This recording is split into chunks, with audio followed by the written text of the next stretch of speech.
Hello.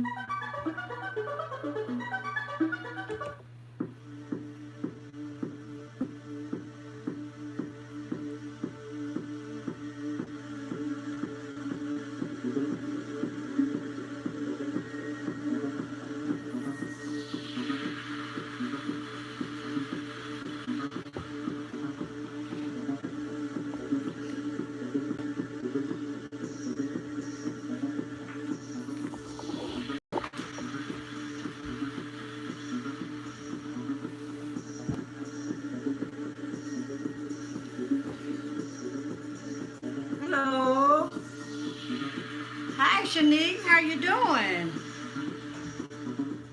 How's everything going? Hope you're having a great weekend. Yes, I'm going to talk a little bit about how you support non-believers. You know, a lot of times when you, with me, work with people that don't believe can be a challenge professionally. But we also have family members sometimes in our family that aren't believers. And so, how do you support them? What do you do to help them get out of their slump or whatever they're in? I can't complain. Thanks for asking. That's good. I'm fine. Can you hear me okay?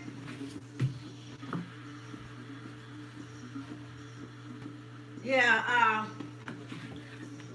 I was thinking about this because sometimes, in professional field, you really can't, unfortunately, come from the aspect of Christianity or solutions to help people through their trials and tribulations. So we have to find ways to support them in other ways. Good, that's good. So I have found that when you're talking or trying to support someone as a non-believer, you really have to come at an angle and see, first of all, when you find out what's the presenting problem, what's going on, what's making them unhappy, why are they stuck, what is going on. Yes, that can be hard because, we know, the remedy and we believe in the strategy we use from a spiritual point, but when you're dealing with people that don't believe, you have to come from a different angle, and that can be challenging. And so we all know that the times we're living in, we all are dealing with PTSD, believe it or not, post-traumatic stress disorder, because all what we see on the news or we hear and see and the images, we all are affected by that. Somewhere or another, we are affected. So we have to really, I think what I do is limited the amount of time I look at videos. And so much going on, just can't keep up with all the crime and all the killings. So, yes, we definitely. So I have found that once you identify what their problem is, what's making them unhappy, and I like to come at the angle, the magic wand. We use it a lot in social service. We ask them, say, if I had a magic wand and if I could wave it, what could I do to help your situation? What could I possibly do? And sometimes, believe it or not, there are simple things. And I've never had present that question to someone and they just say, give me outrageous requests or $1 million or millions of dollars. It's always really what that issue is going on with their life right now. And most of the time is that they want to get their children back or to get their family back under the same roof. Hey, Phone Joan, how you doing, sweetheart? Yes, I thought I'd come on here because how do you support people that are not believers? Because I was telling Shanique that a lot of times, those of us that are believers and followers, sometimes we just can't tell somebody to trust God because everybody don't have that relationship with God. And they do, but it may not be what you think it should be. So you have to come and how do you support someone without bringing religion or your faith in it? So like I was saying, I think the first thing you have to do is to find out what's really going on. Once you find out the problem, that's half the battle. Yes. Once you find out what's really making someone unhappy, because we all are traumatized. I was saying earlier, phone, we are traumatized. We all have a little PTSD. We always think PTSD comes from people that have been in the military, which they do suffer with that. But we're traumatized too with what's going on in this world. So we got to find out, how do we support each other, and how do we support non-believers in our family? Because sometimes we mean well, but people just say pray, but that's old cliche. It's easy to tell somebody just to pray. I remember years ago, I was in this abuse relationship. I'll never forget this. And this lady in the church told me, well, just pray. Now, this man was going inside my head, and her advice was to keep praying. I thought that was crazy. And I thought, no, that's what made me want to become a social worker, because people always want to come at the angle, pray. But you can't go in someone's home and the first thing you say to them is to pray and trust God. So I always say, find out what's making somebody unhappy and see if you can help them with whatever they're presenting to you. And I always believe you have to stay, you know the old saying, stay in your lane? Yes, to a degree you should stay in your lane, but sometimes people need your help, need you to come out of their lane, come out of your lane to help people.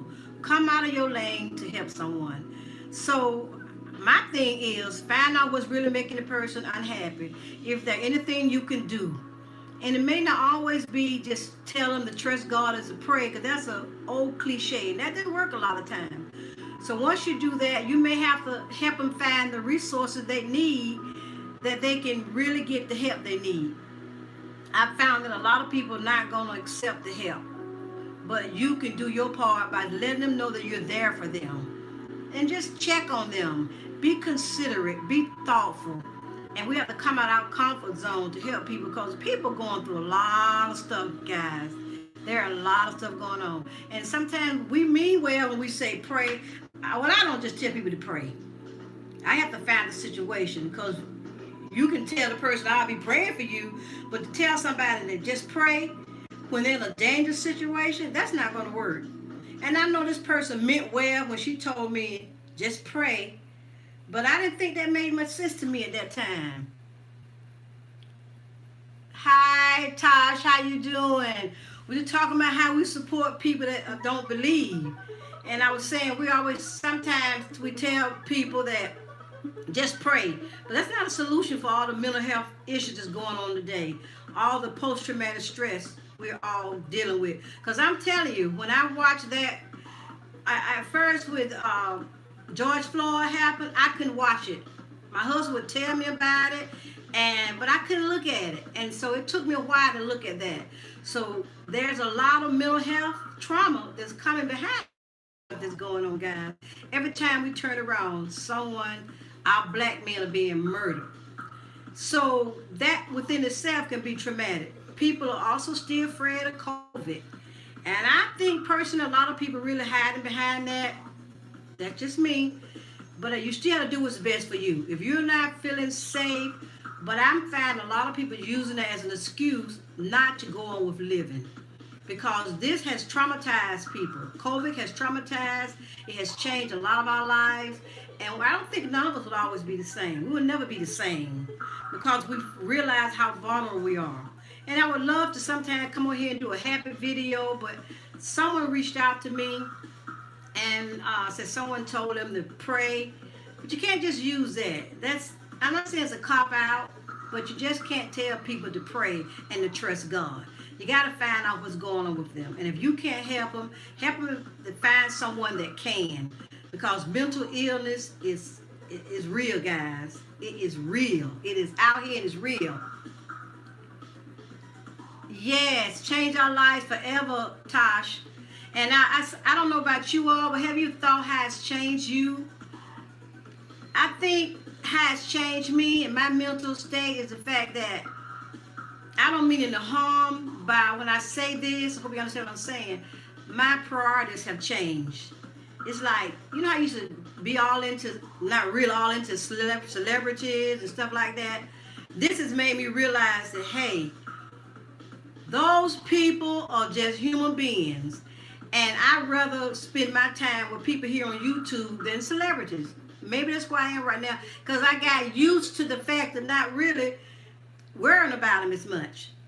So that's how it affected me. And I think another way it's affected me is that I've already always believed that you don't have to go to church to have a relationship with God.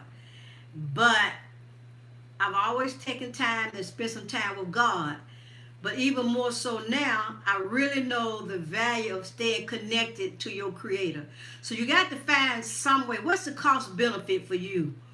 What's going to work to help you get out of your slump? And it's not always telling people to go to church or to pray. Sometimes you need to change your environment. Sometimes a little getaway can make a difference in how you're looking at things. Sometimes we're stuck. We are stuck. And we got to find a way to get unstuck, for lack of a better word. So when people, we just can't tell people, pray. And I told him earlier, Tosh, that I was in an abusive relationship once, and this lady in the church told me to just pray. And this man could have killed me. So I'm telling people, be careful to tell people when they say they're depressed or they're going through something, just tell them have the faith. That's good to say, but that's not going to solve their problem all the time. Because they're not where you are. They're not where we are. And some people don't know and don't believe in God. So as professionally, I can't go when I get a case, I can't go in a home and start telling people, trust God. That doesn't work. I have to find out what's making them unhappy. Why are they stuck?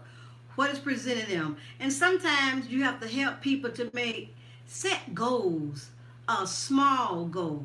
Just to say that it could be something as simple as, I would like to be able to get out of bed. Surround yourself with positive energy. Right. That's right, Tosh. You know, I just can't be in a room with people that's always negative, because I've always considered myself, I learned I'm a survivor. I don't see myself as a victim. We all been victimized some kind of way. But you cannot see yourself as a victim, because you'll never get better. You at some point, you got to get the person to understand that it's okay to have a pity party. When I'm go down, I allow myself to process whatever's making me unhappy. But I can tell you honestly, I have a conversation with myself, and I look at the whole situation, and I say, listen, this is not going to solve anything. This is not going to get me where I need to go next. So you have to find something. You have to find something that's that's going to motivate you.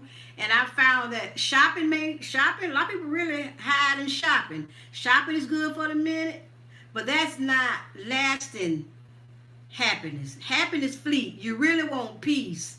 You really want peace of mind, because we all like shopping, but trying to replace what's really bothering you with things is not going to work. It's not going to work. It's not going to work. So you know someone that's really dealing with serious mental health issues, there's a lot of help out there. And since COVID, honey, I'm telling you, there are a lot of groups, there are a lot of free therapy. So don't sit there and suffer in silence. Let the people know, rally around them, support them. I don't care who it is. Let them know that you are here for them. It may just be a phone call. If someone is on your mind, always take a moment to call them. It never fails. That person seems to be at their wit's end, and just your little phone call or the sound of your voice can really make a difference. And I'm really not going to be here long, but I just want to know, how do you share support people? Because we all have somebody in our family. So what I try to do, number one, is to find out what is the presenting problem. What is it that's really bothering them? And if it's something you can help them with it. If not, help them to identify someone, a mental health professional that can help them. There's no shame in being depressed. There's no shame in dealing with post-traumatic stress. There's no shame in dealing with anxiety. There's no shame in coming out of a bad marriage or relationship. There's no shame in not having enough money. There's no shame in worrying about the future. Because I'm telling you, we in times now, we just don't know. We don't ever know.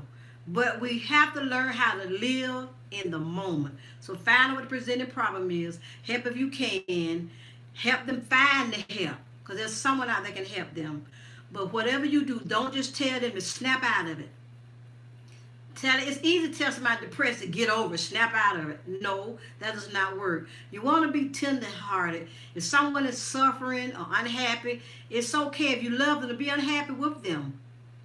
People are happy, you want people to be happy with you. You don't want to let them pull you down because you can. You don't want people to pull you down because they can pull you down. It's hard. It's hard. It takes a lot of effort to deal with people that are dealing with mental health. But you have to take care of yourself, because you don't take care of yourself, you can't help them. That's what I'm saying. And a lot of times we suffer in silence because we don't want anybody to know there's a stigma, because you feel there's something wrong with you because you are depressed, or you can't get out of this hole you built yourself in, because depression is like that. It's like a hole. You dig yourself in this hole and you dig it deeper and deeper and deeper, and then you find yourself you can't get out of that hole. So you don't want to keep going deeper and deeper and deeper. You want to address the issues. There's no shame in address the issues. Like I said, if you need help, you can always email me. I can tell you about resources and help you find resources in your area, but I don't want people to be suffering in silence. People feel there's a shame, but we all are going through something. We have to help each other. But just like Tosh gave some good advice, surround yourself you can with positive people. You have to do that. You don't want to hang out with people that's suppressed all the time. Yes, you got to talk to someone. And you know, Shanique, sometimes that can be a challenge. Just finding just that someone that you can trust. And a lot of times it can be someone that's a stranger, because you know, with that stranger, that professional person, they're not going to judge you. So a lot of times if you share with family or friends and co-workers, the first thing they're going to do is first they won't be tenderhearted and go through it. They're going to tell you to snap out of it, why you're depressed, and try to tell you why you shouldn't be depressed. So it's easy sometimes to talk to a stranger. I've found it's easy to talk to a stranger because they're going to be non-judgmental, and they're going to be able to offer you some facts, so be more subjective to help you work through it. It's just working through like anything else. We take our physical being. I hope we take our spiritual being. I hope we take care of our mental state, because we are spiritual beings, physical beings, emotional beings, and we have to take care of the whole package. So whatever you do, don't suffer in silence. Seek out someone. You got my email address. I'm busy. That's what I do. I help people as much as I can. Part of my ministry and supporting people, what I enjoy doing for a living. But don't suffer in silence, and try to be understanding. And as believers and followers of God, we have to make sure we don't try to use that quick cliche. We know it works, but a lot of people don't know that. They really don't understand how all that works. So just be there for people as much as you can, because we're all in this thing together. We all need each other. And every day, if you look at the news, and I found out it's not good to look at that stuff all the time. Guard your eyes. Guard your ears. What you hear and what you watch. And you know, my son told me that he don't allow himself 30 minutes of the news. I think he didn't say that much, about 10 minutes he said. 10 minutes of the news a day. That's what he said, 10 minutes of the news. And sometimes I don't even look at the news. I take care of myself. When I'm down and out, like I said, I deal with whatever I'm dealing with, and then I have a conversation with myself, and I let myself, repetition, you have to let yourself know that I am not a victim. I am a survivor. You have to convince yourself of that. And that takes repetition. Be around positive people, getting the help you need, and watch how you try to, like I say, counsel other people. I don't try to counsel everybody, but I'm telling you, there is a lot going on now, and I see people giving people the wrong information about mental illness and depression and anxiety. I'm telling you guys, it's out there and it is real. So that's all I really want to say right now, is to talk about, see you all could tell me how you support people. Ty says, tell them to surround themselves with positive people. Get the help they need. Don't suffer in silence. identify what the problem is. We call it a presenting problem. What is the problem? What's making you so unhappy at this moment? And that's half the battle. If you can identify, sometimes it's hard. You may need someone to help you identify what the problem. Because we may think, oh, it's because I don't have all the money I need, or so and so and so. But if you really start going back, peeling an onion, it may be more than just you don't have the money that you need. Because sometimes our needs are being met. We may not have the money we want or we think we need, but it may be, I don't know, it could be anything. People have so many, the gamut of problems that can come that we all are plagued with. Man is born unto trouble. Man is born under trouble as the sparks that fly upward. And we're going to have problems. We're going to have trials. We're going to have tribulation. And just because you're a believer don't mean you're not going to have them. You're going to have them. We're all going to have them. But it's how do we navigate through these problems? How do we do it? How do we help our loved ones navigate through these problems? If they're willing to get the help. But there's a stigma, and there's a serious stigma in the black community about therapy. There's a really negative stigma in our community about dealing with mental issues. But mental issues need to be addressed like our physical issues. Okay, we take about our secular issues and problems, lack of money. When we go to the doctor, we go to the doctor. So we need help. Don't suffer in silence. Though you do not have to deal with this alone. There is someone out there that can help you. So I hope this person that presented this question to me, I hope I was able to help you, let you know how I support people that don't believe. Because we just can't tell them to read the Bible. Or we can't tell them that you can always let people know that I'm praying for you. And they don't even have to share. Sometimes it's not important that people tell you what's bothering them. Just tell them that I will pray for you. Because, see, we know our Creator. We know God knows. It's not important that we know. Just let them know that you're praying for them. And sometimes you can ask people, do you mind if I pray with you? You'll be surprised how people will say, I've never had anybody say no. So step out of your comfort zone and ask them. And sometimes it just may mean a pat on the shoulder, or just I'm thinking about you, I'll be thinking about you. People are really snapping. They're killing themselves, they're killing each other, and we're living in some terrible, challenging times. But knowing is half the battle. And there's help out there. So be encouraged. Be encouraged this evening. Do not give up. That's right. That's right. You're right. So you can't, we just have to be real. We have to be real with each other. We have to be real with ourselves. We have to, what that old saying, to thine own self be true? Be true to you. Know what you like, what you want, what you don't want. And I found that a lot of people bring I had to learn this too, years ago. We bring a lot of things on ourselves because we have not learned the gift and the power of saying no. The gift of saying no. I have no problem saying no. I try to help any way I can, but when I can't, I just can't. So, and I have no guilt. So you have to learn how to let people tell them no. And, I have had friends before in the past where, and sometimes you have to be careful. I'm telling you why you have to be able to say no. When a person is not willing to work on the issues, and this way you can tell that you got to protect yourself. I had a girlfriend once. She was so depressed. But her depression to me was situational depression. But she always wanted me to seem like, after a while, she wanted me to be depressed as well. And I found that I had to push back. Because I saw where this was going. You heard the saying, misery wants company.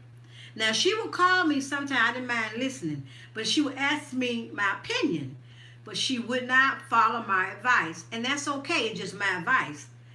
But over a period of while, I found out she had got to the point she liked being a victim. She wanted to be sad. And so that wasn't working for me. So I found myself pushing back, pulling away, pulling back, and pushing away from that telephone. I had to protect my own sanity. So you got to protect your sanity. And sometimes people just want to use you as a sounding board, but they don't want to work on the thing. We have to be able and willing and ready to work on our personal issues. Especially if our issues are bleeding over on somebody else. If your issues or my issues are affecting our relationship with our loved ones or whoever, we need to start working on them. We all got our stuff. We all got our demons. We got things. Hope we got no demons, but I say demons for lack of a better word. But we cannot put it on other people, blame other people. We're responsible for our own well-being. If I'm going to be happy, it's up to me to be happy. All right? So I hope this has helped the person that asked me to talk about this. So that's how I help. So I hope you guys have gotten something from this video. I'm not going to be here long because I got to go join another supporters live stream. But don't tell people, we're a believer. Just tell people to pray and trust God. You can tell me I'm going to pray with you or ask, can you pray with them? But don't try to just quick fix it by telling someone to pray. Because the situation may be a dangerous situation. They need to be remove themselves from that situation. You don't know. But don't be so quick as a believer to tell non-believers, just pray. Okay? Thank you guys. And I'm going to talk to you soon. Bye-bye.